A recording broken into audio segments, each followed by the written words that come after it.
Jonathan, I know you asked this question in jest, but I think it's worthy of at least some moment of discussion, at least from a biblical standpoint. I don't really have any desire to get into it from a political standpoint on this program. That's not the point of this program. If you want me to put on my political commentator hat, join me on another YouTube channel and I'll give you everything I think about it from a political standpoint. All right. But I think there is a connection here. And I know this has gone on for a couple of weeks and it's somewhat old news.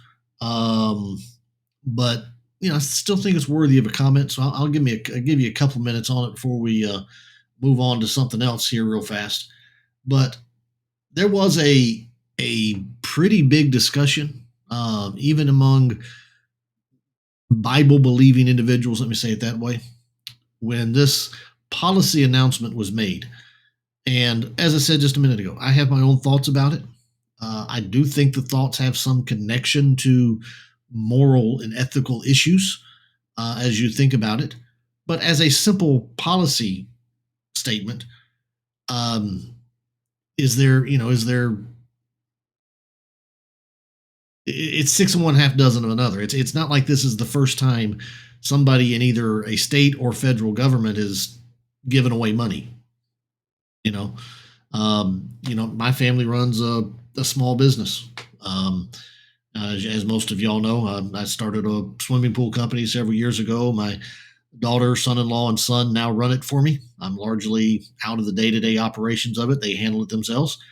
Back when the world shut down, and the federal government, offered the what they call it, the PPP. I forget what PPP stood for, but the payroll protection, the payroll protection program, was that it? I can't remember. Well, we were impacted just like everybody else was. We lost customers because our customers had lost their jobs and they couldn't pay us, and so we lost customers. So guess what happened to our revenues? They went down. So guess what we did? We did the same thing a whole bunch of other small businesses did. We applied for the loan.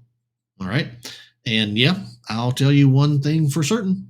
When everything was done and it came time to start paying those loans back, and I got the option of applying for forgiveness, guess what I did? I jumped through the hoops and applied for forgiveness, and we got that loan forgiven. Somebody is paying for that at some point. Maybe my grandkids or my great grandkids are going to have to pay for that based upon the debt that we have on a national level. But what's the difference? I benefit now. There is a difference in that.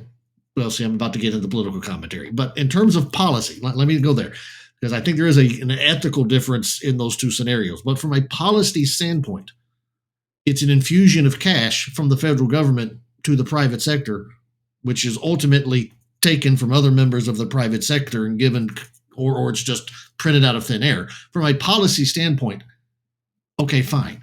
That there's nothing earth shattering here. That's all I'm trying to say. There's nothing earth shattering here. The problem I had with this one was the way that some people tried to sell this. Because they tried to sell it not from this is good from a fiscal standpoint. They tried to sell it as if this were necessary from a biblical standpoint. I don't know if you saw any of those posts and commentators talking about it. There was a lot, and it was amazing. It was coming from a lot of people that don't actually use the Bible a whole bunch. And all of a sudden, all of these secularist people who don't believe the Bible is from God, don't believe in inspiration, don't believe in supernatural and so on, all of a sudden, these people were biblical experts on forgiving debts and all of that. Man, it was all over the map on it. And I got to tell you, that got up underneath me a little bit. That got underneath me just a little bit. I don't remember who I saw it with first, but I think the overall best response that I saw from it from a biblical standpoint The standard argument that I was hearing was that you know Jesus forgave our debts, so we should be willing to forgive other people's debts. Problem with that is, and I don't know who pointed it out first, as I said, but it's worth repeating here, is that there's a variable missing in that equation. And the variable that is missing is that Jesus did not just forgive our debt because we did not owe the debt to him. We owed the debt to the Father. Jesus did not just simply forgive our debt, Jesus paid it on the cross. Jesus paid the debt. And having paid the debt, he has the ability now then to forgive that which has already been repaid. There is nothing biblical, whether it's a student loan or anything else under the sun. The Bible says very clearly, what is it? Oh boy, right off the top of my head here, this is always dangerous. Let me see, I think I know the reference I want. There it is in Psalm 15. This is Bible, okay? Here is Psalm of David. Title in the ESV is "Who Shall Dwell on Your Holy Hill?" Let's read what David says. "O Lord, who shall dwell in your tent? Who shall dwell on your holy hill? He who walks blamelessly, he who does what is right." Well, those are good things. Speaks truth in his heart. That's another good thing. He who does not slander with his tongue, does not reproach does no evil to his neighbor, nor takes up a reproach against his friend, in whose eyes a vile person is despised, but who honors the Lord, who honors those who fear the Lord. All of that's wonderful. All of those traits that we would agree with. And then it says this: who swears to his own hurt and does not change. See, that's the biblical concept. He swears to his own hurt, but he does not change. Every person who takes out a debt of any kind, be it a mortgage or a car loan or a student loan or a credit card or whatever, you have sworn to pay that back. That's the promise that you made. And God expects you, once you make that commitment, to pay it back. Every debt. Every debt. That's biblical. From start to finish, we are to be people of integrity. And there's absolutely nothing wrong with holding people accountable for the promises that they've made. Nothing wrong with that at all. So from a biblical standpoint, and again, you want to, when the government decides we're going to forgive debt A or debt B, yeah, I've got my own thoughts about it, but it's I have no standing in terms of my own person to make any difference in that. Yeah, I can vote and so on and so forth, but to a degree, that power's there. What am I going to do about it? Nothing. All right. From a biblical standpoint, though, don't you dare try to. Don't you dare try. I don't care what your political persuasion is. Don't you dare try to manipulate the text to get me to agree with you on a fiscal policy point.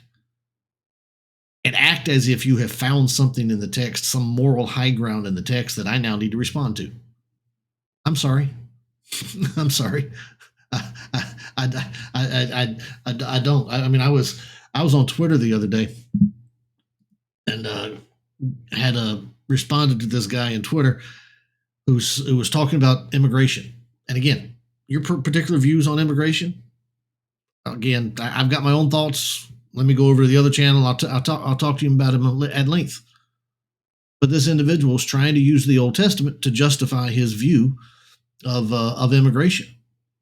And his basic. He quoted one, I forget which one it was. One of the provisions in the Old Testament law for the stranger. The King James calls them the stranger in the gate, the foreigner who decides to come into Israel and lives among the Israelites. And of course, God makes provisions for the stranger in the gate in Old Testament law. And so this individual was using that to justify his particular position on immigration. And I hovered over him and then popped up his bio and checked on it. Based upon my real quick survey of this individual, I'm like, I don't think you've ever read the Old Testament before. There's nothing in your bio and all of that makes me think you have any idea what the Old Testament is about. And so my reply to him to his tweet was, I can't wait for you to Google, because I figure that's how he found out about the stranger in the gate. I can't wait for you to Google the rest of the Old Testament law. Because with what I think I know about your political persuasions, you're going to find a whole bunch of that Old Testament law you don't want to base United States law upon. All right, it has amazed me over the last 18 months or so. I guess ever since the pandemic and all of that started, it has amazed me how often secular humanist people have tried to apply the Bible to their political positions.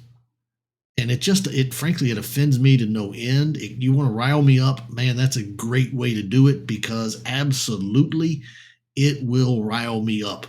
Because no, you people don't know anything about the Bible. You don't. And don't come around here and splash around in our pool. You're in over your head. Well, we're in the deep end here. That's what we call the program, From the Deep End. You're not qualified. You're not prepared. Don't swim out here. As I had a professor in school who used to always say, small ships stay close to shore. Larger ships may venture more. Okay?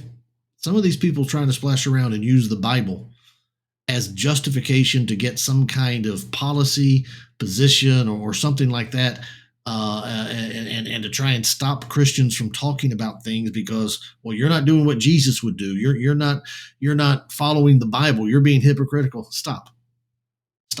You're not smart. Okay, you haven't found something in the text that all of us have suddenly overlooked. And wow, if we had only read that passage.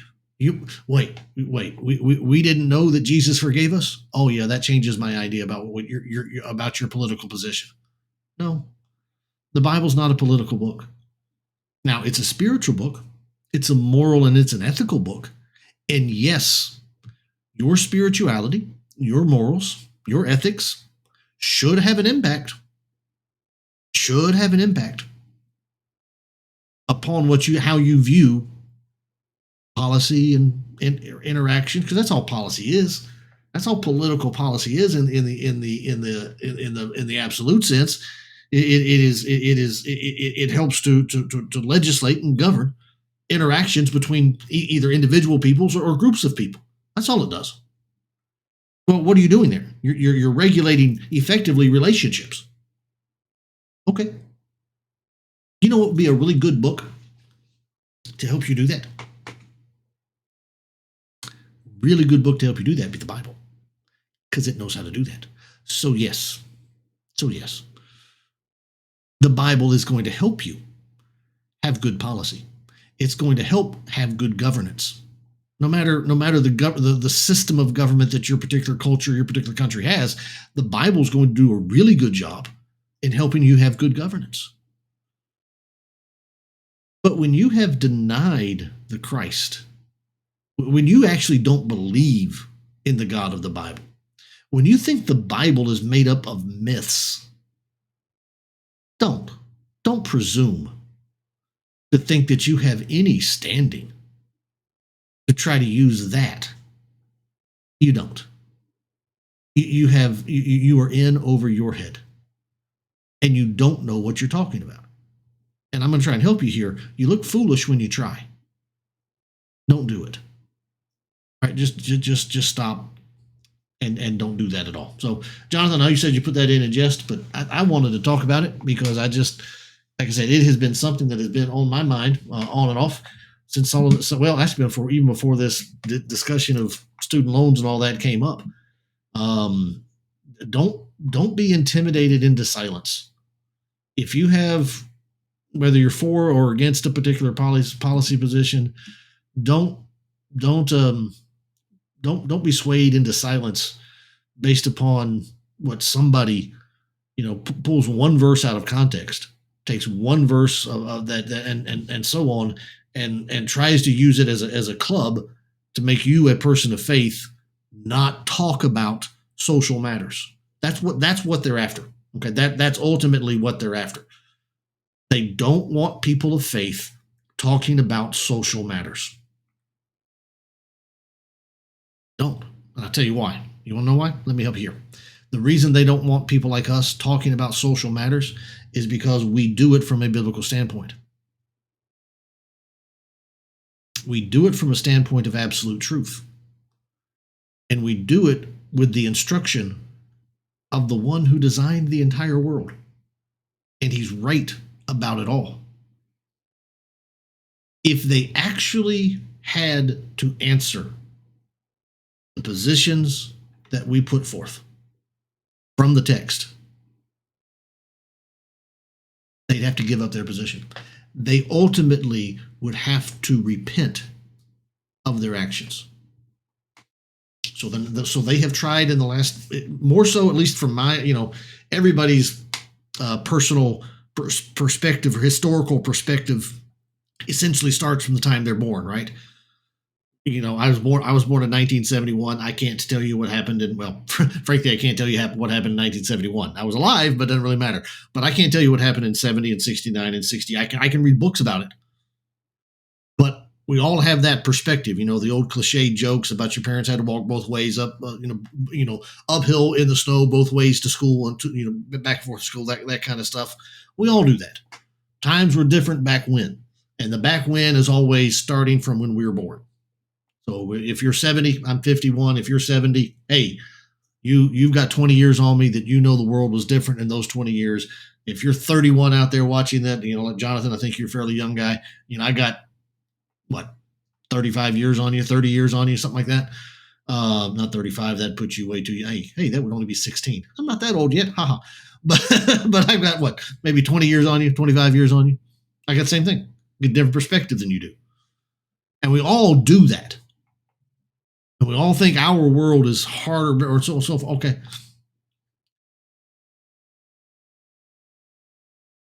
The Bible's not that way. The Bible's eternal. The Bible doesn't have that. The Bible it has within it eternal perspectives, eternal truths.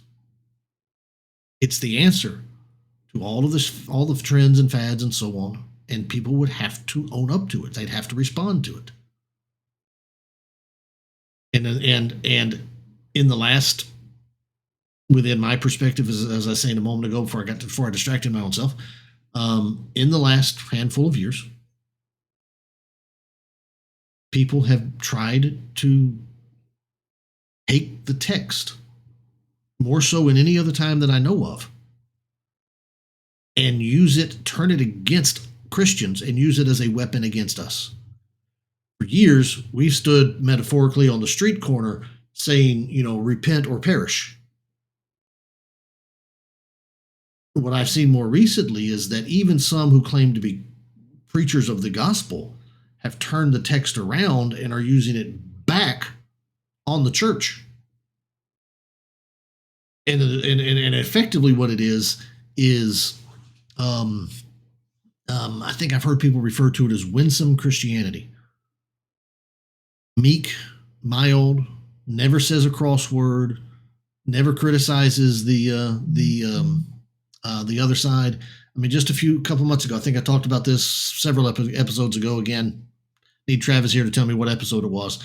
But The whole thing with the Roe v. Wade decision and the overturning of turning of that. I've already forgotten the name of the case. I wish I shouldn't have, I shouldn't do that.